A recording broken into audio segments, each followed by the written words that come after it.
Hey, good morning everybody, it's Mike and thanks for jumping on with me today. Sometimes, maybe it's an age thing with me, I don't know, but sometimes I lose track of what day it is. But I know when it's Wednesday because I walk in my office and Rob Hamilton's sitting in here, so I go, well, it must be Wednesdays. And so Rob, what you got for me today? All right, so, the market we're in right now, what's your opinion of open houses in this market? Well, like so many things, Rob, I mean, strategies ebb and flow, they change, so everything's not true. In the 3 decades that I've been in Atlanta real estate, there were times when open houses were really a complete waste of time. And then there's times like now when they're not. I had one of our top agents here yesterday, you know what she was telling me? She's like, house on her street was put up for sale. Not with her because they used a relative. But she goes, they put it up for sale. I couldn't get in and out of my neighborhood over the weekend. Wow. It shut my street down with their open house. Wow. I know. And I think, I hear that all the time. I hear this. One of our agents called me in a panic one Sunday afternoon because they were being overwhelmed with visitors.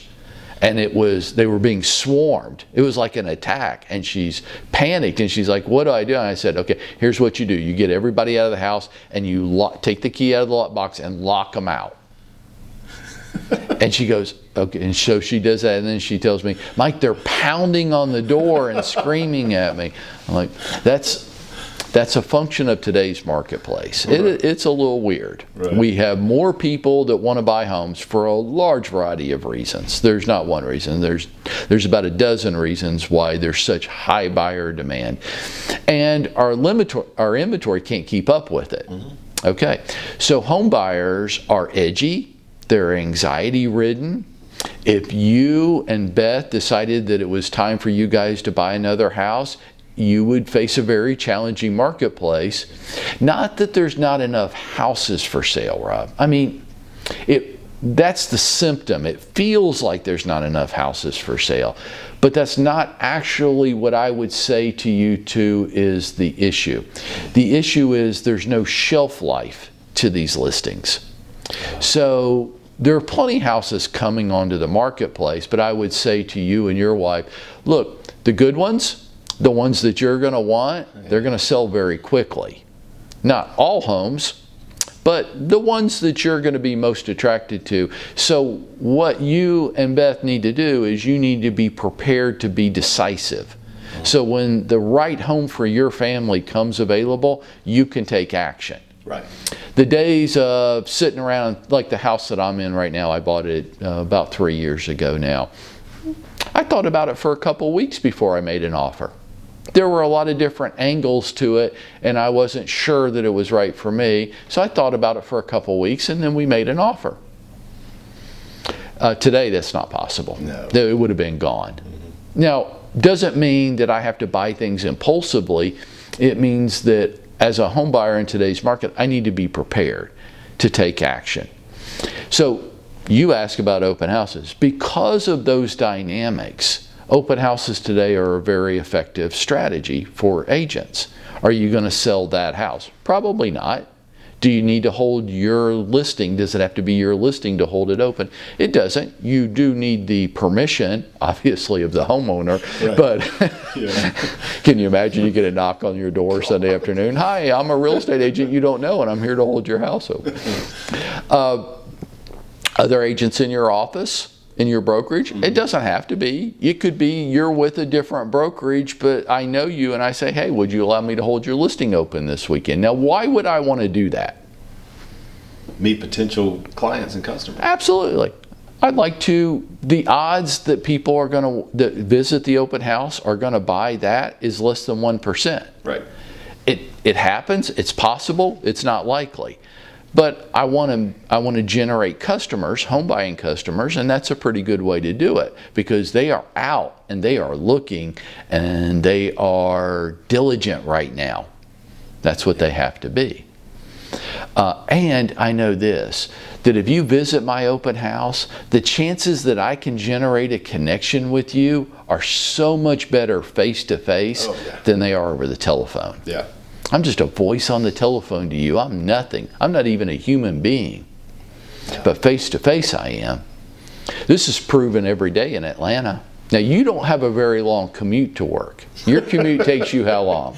About 90 seconds, or a little bit less. Okay, but that's not the normal person. No. Okay, the normal person is out on Georgia 400 or 285, and they experience this every day. That when somebody cuts you off in traffic and you give them a hand signal have you ever seen anybody do that in the grocery store? No. If you were standing in line to check out in the grocery store and I walked up and cut in front of you, what would you do? Hey buddy, the line's back there. Right. You wouldn't go, okay, so this is being recorded, I gotta clean up. You wouldn't use an inappropriate word with me at the top of your voice and give me a hand gesture in the process, would you? No. Have you ever seen anybody do that in the grocery store? Not in a grocery store, maybe a bar. But on 285 they do. I know, they do. What's the difference? You're protected. You're in your vehicle. There's distance between you. Yeah, on 285, that's not another human being that cuts you up. It's a car. Yep. It's not a person. On the telephone, I'm not a person to you. I'm a voice. Right. I'm not a human being. If we're face to face at an open house, it's an entirely different reaction. Oh, yeah. My wife last night hung up on a telemarketer. And I'm like, Jane, there's no reason to be rude. And she goes, well, we're on the do not call list, and they shouldn't be calling us. And on, right? Here's what I know, Rob. If that same person had rung our doorbell, she would have invited him in, fixed him a cup of coffee, and sat there for an hour talking to him. But because they're just a voice on the telephone, she just hangs up on them and goes into a rant. Yeah. Right. Yeah. So open houses give you that chance to get that person-to-person connection, which is so important in our business. Yeah. Would I do open houses 2 to 4 on Sunday? Well, if I was a boring real estate agent, I probably would. My gosh, Yeah. Why do that? Why? I have a friend of mine that lives in the state of Washington that does 13 open houses a week. Wow. Right, and his point is, why do I want to be at home or in an office somewhere if I can be sitting in a house and holding it open while I'm getting administrative work done or prospecting work done? Why do I want to do that somewhere where nothing else can happen? Right. I'm like, do you get people to go along with that? He goes, I do 13 a week. Obviously, I don't have a problem. Mm-hmm. He'll say sometimes he'll do 3 or 4 a day. Right. He goes, hey, I drive around, I put some directionals out, I put a sign out, I go inside, sit down at the kitchen table and start doing my work. Writing contracts, following up on deals, making prospecting calls, following up with past clients. Why I want to do that? Why don't I want to do it somewhere where something else could happen? Good point. Yeah, he only sold 113 houses last year, so let's don't listen to that. Yeah. Hey, look, we're running out of time. My point is, open houses, in some markets, nah. Today, oh hell yeah. And Rob, that's kind of how we go out there and make it happen every day.